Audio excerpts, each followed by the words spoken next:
এবার ঈদে আজকের দিনে আমাকে বাজার আসতে হলো। আইটেম খুবই কম কিন্তু গুরুত্বপূর্ণ। কি কি আইটেম এনেছি এখানে আর দেখালাম না, দাঁড়াবো না, দেরি হয়ে যাবে। সোজা দোকানে গিয়ে তোমায় দেখাচ্ছি।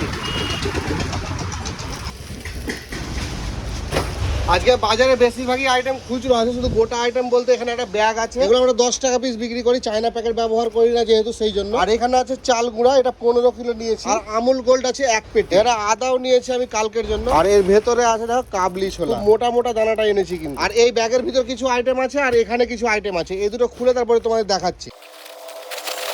আজকে আইটেম এখান থেকে শুরু করে এই পর্যন্ত আছে, এগুলো তো গোটা আইটেম দেখিয়েছি। এখান থেকে এবার দেখাবো তোমাদের। এখানে এলাচ আছে 500 গ্রাম, লংও 500 নিয়েছি, দারচিনি আছে 500। এখন কিন্তু এই গরম মশলা খুব লাগবে। এখানে বোঁদের প্যাকেট আমি 6টা নিয়েছি, এটা অল্পই নিই কারণ বেশি থাকলে কিন্তু খারাপ হয়ে যায়। আদা নিয়েছি এমার্জেন্সিতে আমি 3 কিলো। আর এখানে আছে 4 রকম মশলা, চিকেন কারি, মিট মশলা, ধনে পাউডার, গরম মশলা, এগুলো সমস্তটাই কিন্তু 5 টাকা দামে। আর এখানে 2 রকম পাতা নিয়েছি, যদিও আমাদের দোকানে পাতা এর আগে ছিল কিন্তু এগুলো একটু শক্ত টাইপের পাতা এবং কোয়ালিটি খুব ভালো। এটা একটা কোয়ালিটি আছে আর এর থেকেও বেস্ট কোয়ালিটি হচ্ছে এইটা। আর এইগুলো প্যাকেট নিয়েছি 2টো। আমরা সাদা প্যাকেট ব্যবহার করি কিন্তু এই কালো প্যাকেট আমাকে শুধু ঈদ উপলক্ষে আনতে হলো।